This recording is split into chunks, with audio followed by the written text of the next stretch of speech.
Sunlight is pouring over the entire world, and America has the chance to seize this opportunity like never before. The golden age of America begins right now.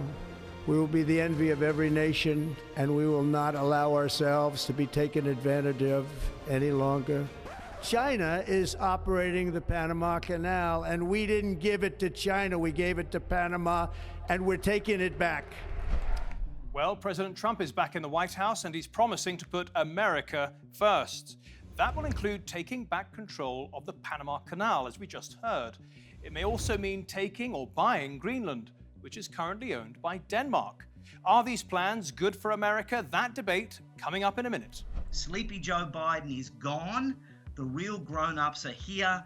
This is how geostrategy works. Trump commands respect because everybody knows he's crazy, particularly Xi Jinping. More from them in a minute, but first, let's take a closer look at the territory Trump wants to control. And before we visit Greenland, here's his argument for taking back the Panama Canal. America will reclaim its rightful place as the greatest, most powerful, most respected nation on earth. A short time from now, we are going to be changing the name of the Gulf of Mexico to the Gulf of America, and we will restore the name of a great president, William McKinley, to Mount McKinley, where it should be and where it belongs. President McKinley made our country very rich through tariffs and through talent. He was a natural businessman and gave Teddy Roosevelt the money for many of the great things he did, including the Panama Canal, which has foolishly been given to the country of Panama after the United States. The United States, I mean, think of this, spent more money than ever spent on a project before and lost 38,000 lives in the building of the Panama Canal. We have been treated very badly from this foolish gift that should have never been made, and Panama's promise to us has been broken. The purpose of our deal and the spirit of our treaty has been totally violated. American ships are being severely overcharged and not treated fairly in any way, shape, or form, and that includes the United States Navy. And above all, China is operating the Panama Canal, and we didn't give it to China, we gave it to Panama, and we're taking it back. Well, has the canal been mismanaged? We spoke to Joe Reeder, an American who was chairman of the Panama Canal Commission in the 1990s. He thinks the Panamanians have done a great job. Since the canal was turned over December 31, 1999, the Panamanians have operated it, and they've done a superb job. The United States did a superb job prior to that, operating the canal. When you measure canal water time, how quickly you can get the vessels through, and you measure safety record, when you have 12 to 14,000 vessels going through, that's critically important. We, America, had a great record. The Panamanians have done even better, both on canal water time and on safety. And this is all a matter of record. Equally important, the Panamanians, since we left, have spent well over $10 billion, expanding the canal, improving the canal to the point where its capacity is more than double what we turned over to them. Okay, let's bring in our panel now, and we have Nick Adams. He's a Republican strategist who campaigned for Trump in the last election. Einar Tangen is an American analyst who's been living in China for many years. And finally, we have Gabriel Fuentes, a Panamanian shipping expert. Welcome to the program, everyone. So we're going to have all perspectives. Let's start with Nick.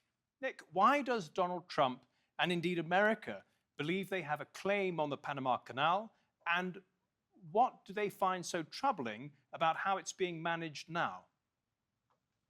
Matthew, the Panama Canal was built with the blood of American workers, designed by American engineers, and paid for with American dollars. In fact, in today's dollars, the cost of the construction of the Panama Canal would be $10.6 billion or thereabouts. In reality, it would actually be a lot more due to modern regulations regarding worker safety. Now, over 22% of ships going through the canal belong to China, while the majority are carrying goods that benefit the Chinese economy above all others. Now, just imagine if the United States or a would-be puppet state of ours controlled the Strait of Malacca. China would not like that at all, would they? They would like it even less if we controlled the Strait of Formosa, aka the Taiwan Strait. This is about reciprocity, reality, and common sense. We should have never sold the Panama Canal as the world's only true superpower. It is our manifest destiny to protect and guard our Western Hemisphere against all threats, foreign and domestic. Einar, would you like to respond to some of those points, the view from Beijing, so to speak? Well, factually, of course, is incorrect. It wasn't paid for by American lives. There was only maybe a little over 100 American lives out of the 35,000, not 38,000 people who died. It was a venture by the French originally, and then it got bought by the United States after it went into Colombia and took this land from Colombia, declared an independent state, and then proceeded to do it. This was under the days of the Monroe Doctrine. Now, remember, the United States has only been at peace for 17 out of its 249 years. You can't really say that that's some sort of coincidence. This idea that the U.S. can take things from other people has been a long part of our history. American Indians, the British, the French, the Spanish, the Mexicans, and then, of course, South America. We've done things in Africa, etc. So this idea that you can justify flaunting international rules, laws, the order that we created after World War II, yes, Trump could say that. It just doesn't make any sense to anybody else who's rational. And just a quick response from you, Nick. I think that Einar's trying to say that America has a long history of bullying its neighbors and countries all over the world, and it wouldn't be right to try to take the Panama Canal today. Well, look, I don't agree with that at all. Matthew, I think that America is the greatest force for good in the world. I think the world would be a radically different place if we didn't have the United States of America. And I think that every single person is better off because we have the United States. Gabriel, Nick, indeed, as a surrogate for Donald Trump, as it were, the chief complaint is that Panama has control of the Panama Canal, and it's really to the benefit of the Chinese rather than the Americans. And given the historic involvement of the Americans, they should have priority. What is happening at the Panama Canal? Yes, thank you, Matthew. So I got to disregard, or at least to clarify some misconceptions. I may be more aligned to what Einar said related to the facts behind the history of the canal. Donald Trump being mentioning something about 36,000 American lives. That's very, very far from true. Panama is a multicultural, multi-ethnic country, and the canal is a very strong part of it. We had the inheritance of a lot of Barbados, a lot of Jamaican people, most of them giving their lives. Our statistics show somewhere around 6,000 people, less than 1% were American, just to start with that. The fact that Panama is actually managing the canal in a neutral way for the benefit of the war is part of that heritage as well.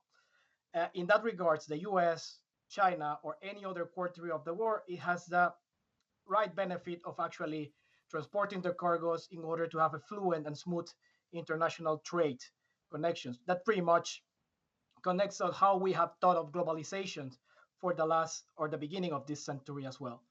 So I may have to disregard some of the Einar comments related to that. And this we have to repeat it all the time because it goes together with these false allegations brought by President Trump related to the Panama Canal itself. My latest point behind this is that, yes, Panama is a neutral, small country with no army whatsoever. So the best chance that comes from this is pretty much relying on the war order that's being built around international laws and international treaties. Nick, has Donald Trump given any indication of how the types of measures that he would put in place in order to get back control, as it were, of the Panama Canal? Well, Matthew, as you know, President Trump is a master negotiator, and he doesn't like to show his hand or take anything off the table to make sure that he has the most powerful position in any said negotiation. But if I can just respond to what has been said, the Panama Canal is a distinctly American creation, and it serves as a vital security apparatus for the United States and the United States alone.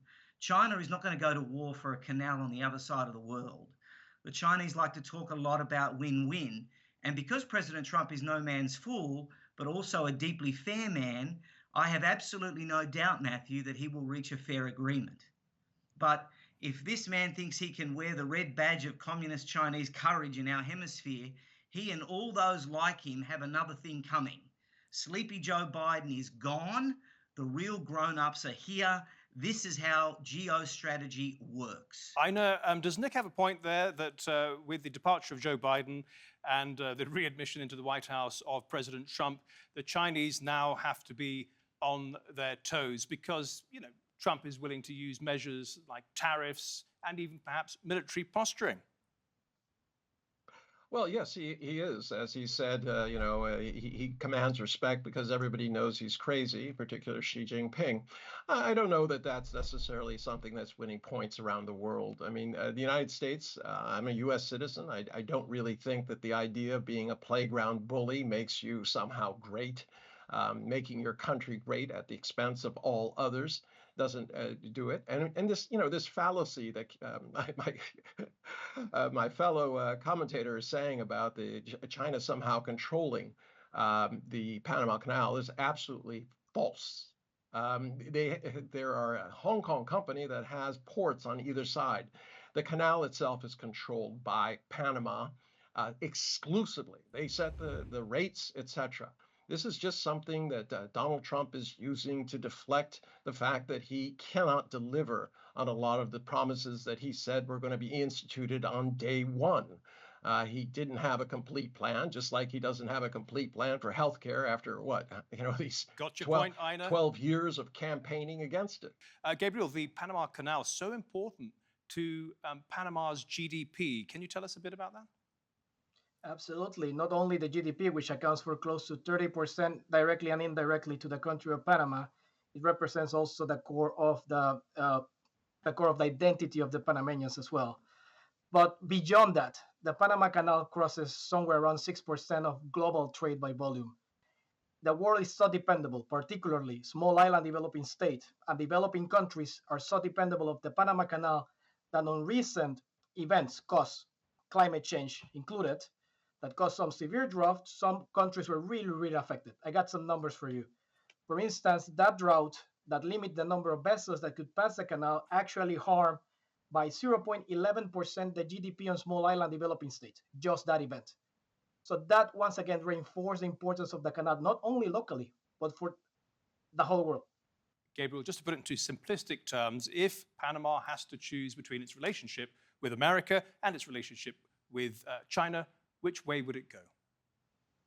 So this is very much like trying to decide among a sort of divorce. It's like you don't choose parts, right? So Panama is in between, has a canal for a reason, and it's pretty much connecting the world. Taking parts is not an option in here, unless it's very much pushed by violation of international treaties and by force, for instance. But the position of Panama is not necessarily taking a part into this. And they don't need to do so. Panama has been working at the advantage of connecting people rather than to separating them. Okay, Einar. It's a false premise, unfortunately, Matthew. The fact is that China isn't asking anyone to choose. It's the United States, as Blinken said, if you're not at our table, you're on our menu. So at this point, this is a fallacy. There's no point of choosing. It's the United States says you're either with us or against us. Einar Tangen, Gabriel Fuentes, and Nick Adams, thank you all very much. Much appreciated. Right, let's move on to Greenland now. And the massive Danish territory has never been in the news so much. Journalists have been flying in from all over the world ever since December, when Trump repeated his 2019 remarks about wanting it for America. TRT World went there and asked Greenlanders what they want. We are free people here. We own this land. Trump owns nothing. We have to build Greenland with United States, not with Denmark. Well, we're about to hear from a Greenland MP who's actually excited about Trump's proposals for his country. But first, here's a quick look at why Trump wants Greenland so badly. The biggest island in the world is about a quarter the size of the US, but home to only 56,000 people, a third of them in the capital Nuuk. It's self-governed but essentially owned by Denmark. Although interestingly, the capital is closer to Washington than Copenhagen, and strategically it's extremely valuable. Greenland is necessary, not for us, it's necessary for international security. Greenland is perfectly placed in the North Atlantic to guard the Northwest Passage and secure Arctic trade routes. It provides the shortest distance between the US and Europe.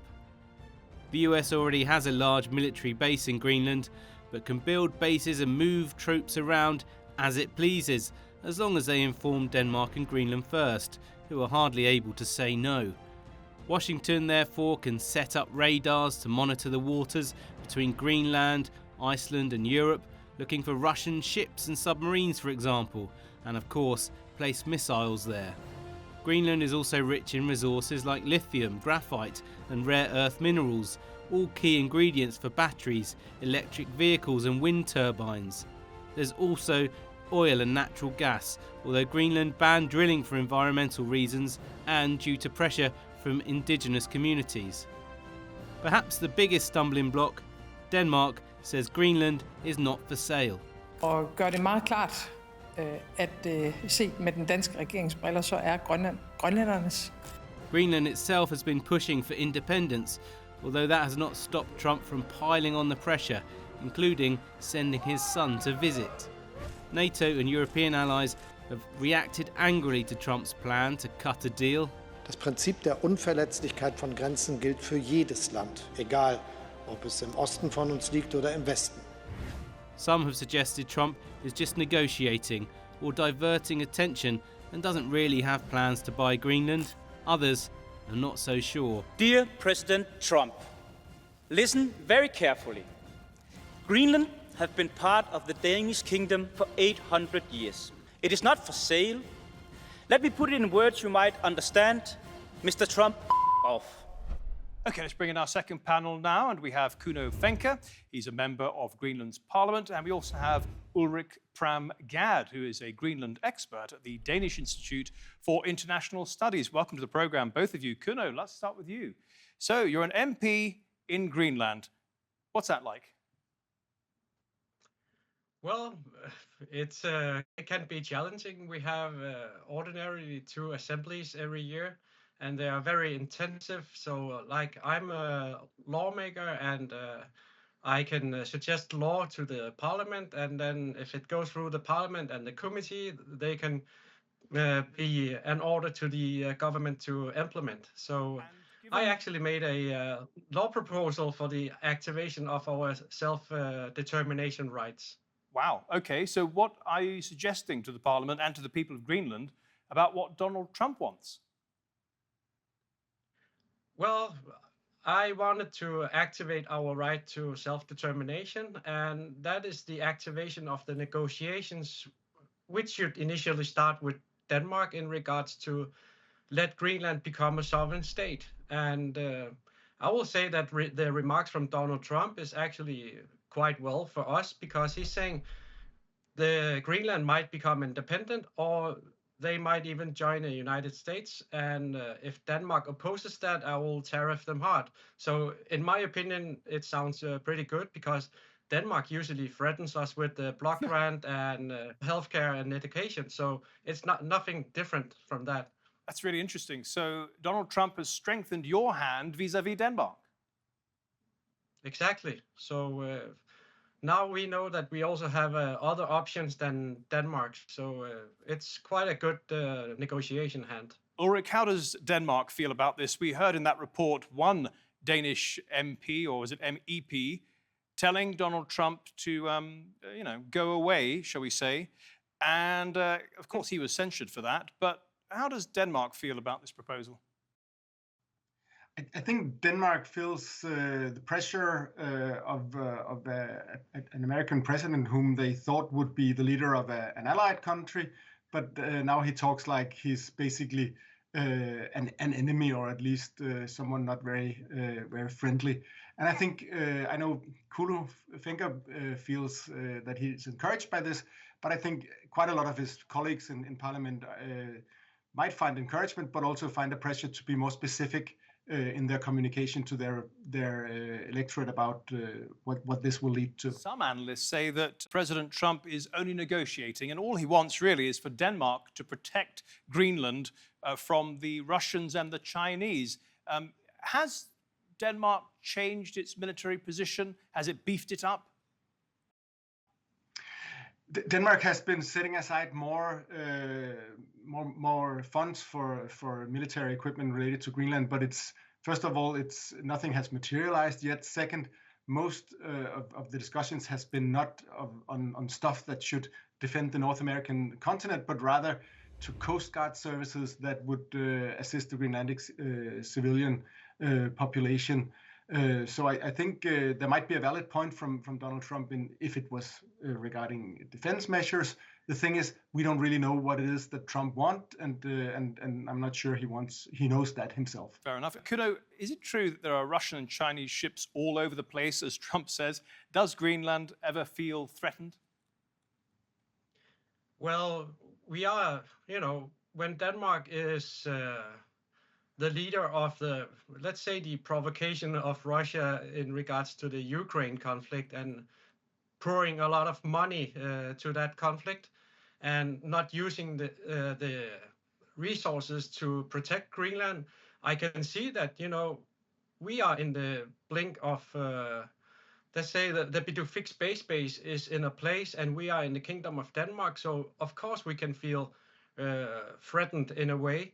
And I don't have the access to all the AIS data, but sometimes some ships shut it down, so we can't see them. So the surveillance of Greenland has to be better. And also with the melting North Pole and the new shipping routes, we have to address the Law of the Sea Convention and our rights as indigenous people to limit the free passage and innocent passage of our waters, just like Russia does. And we need some better equipment or even military power to do that. And it's very expensive because our waters are territorial waters are only 3 nautical miles. And, all the other countries have it on 12 nautical miles. So we have critical infrastructure here that needs to be protected. And I will say that it has been taking a lot of years to materialize the ideas and the talks about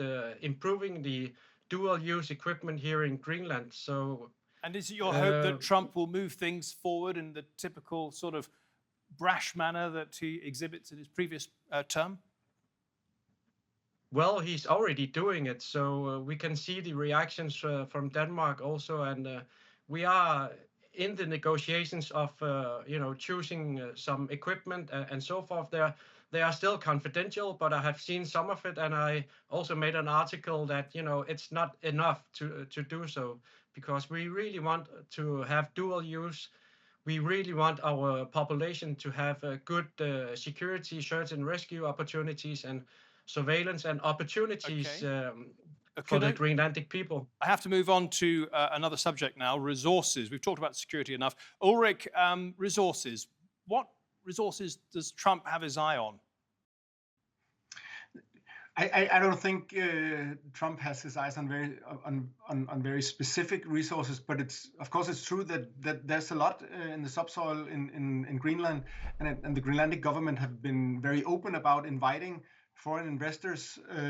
The main trouble here is that there isn't a supply chain for processing some of these critical minerals that doesn't include China. So there's basically a task for the US and for the EU to find a way of making incentives or regulations so that people actually want to dig stuff out of the ground in Greenland. So it's basically not the government of Greenland or of Denmark for that matter that hinders stuff. It's because there's just not a business case as long as China has a near monopoly. Kuno, just a final question, perhaps a little bit of a silly one, but is it your hope and perhaps the hope of other Greenlanders that they might just get rich if Trump should we say, forges a very close relationship with Greenland? We could be, if we utilize all the resources we have, oil and gas, critical minerals, diversify our economy with American tourism, and, you know, of course, people could be rich, and we want the best for our people and good welfare for our people. So instead of just talking and like the EU does and the United States in regards to critical minerals, and also Denmark, you know, you could benefit quite a lot economically, well, if you also invest in a way that is competitive against, for example, China, who has de facto monopoly on critical minerals. But you have to compete on the same level instead of trying to always have a feasible economy in the beginning. So you have to do it in a different way. You have to look outside the box to do it. And I certainly think that Donald Trump will be able to do that. Kuno Fencker, Ulrik, Pram, Gad, thank you both very much for your contributions today. Much appreciated. And thank you at home and on your phones for watching. If you want to see this episode or any of our previous episodes, do go to our channel on YouTube. Just type in Nexus TRT World. Until next week then, goodbye.